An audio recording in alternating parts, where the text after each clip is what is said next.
ঝিনাইদহ ৪ আসনের সংসদ সদস্য আনোয়ারুল আজিম আনার হত্যার প্রতিবাদ ও জড়িতদের শাস্তির দাবিতে মানববন্ধন অনুষ্ঠিত হয়েছে। বুধবার দুপুরে কালীগঞ্জ উপজেলার রঘুনাথপুর বাজারে রাখালগাছি ইউনিয়ন আওয়ামী লীগের আয়োজনে এ মানববন্ধন কর্মসূচি পালিত হয়। ঘণ্টাব্যাপী চলা এ মানববন্ধনে ইউনিয়ন আওয়ামী লীগের নেতৃবৃন্দ সহ বিভিন্ন শ্রেণী পেশার মানুষ অংশ নেয়। সে সময় এমপি কন্যা মুমতারিন ফেরদৌস ডরিন, কালীগঞ্জ পৌরসভার মেয়র আশরাফুল আলম আশরাফ, সাবেক উপজেলা চেয়ারম্যান জাহাঙ্গীর সিদ্দিকী ঠান্ডু, রাখালগাছি ইউনিয়নের চেয়ারম্যান মহিদুল ইসলাম মন্টু সহ অন্যান্যরা বক্তব্য রাখেন। মানববন্ধনে বক্তারা বলেন, এমপি আনার হত্যার সাথে জড়িত অনেকে এখন পুলিশের তদন্তে ধরা পড়েছে। এছাড়াও যারা এখনও শনাক্ত বা গ্রেপ্তার হয়নি তাদের দ্রুত আইনের আওতায় আনার দাবি জানানো হয় মানববন্ধন থেকে।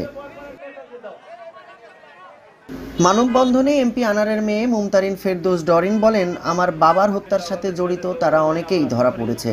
আস্তে আস্তে তদন্ত সাপেক্ষে অনেকেরই নাম আসছে। যারা হত্যার সাথে জড়িত সুষ্ঠু তদন্তের মাধ্যমে তারা বেরিয়ে আসবে।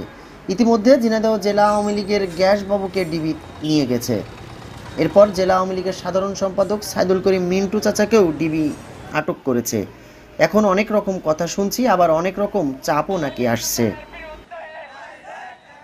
ডরিন বলেন, যারা এই জঘন্য কাজটি করেছে তাদের বিচারের আওতায় আনতে হবে। কাউকে ফাঁসানো হচ্ছে না।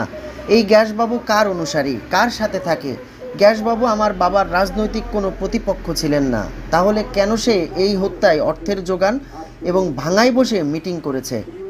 একজন মানুষ যখন ক্রাইম করে তখন সে নিজে করে না, সে কাউকে দিয়ে করায়।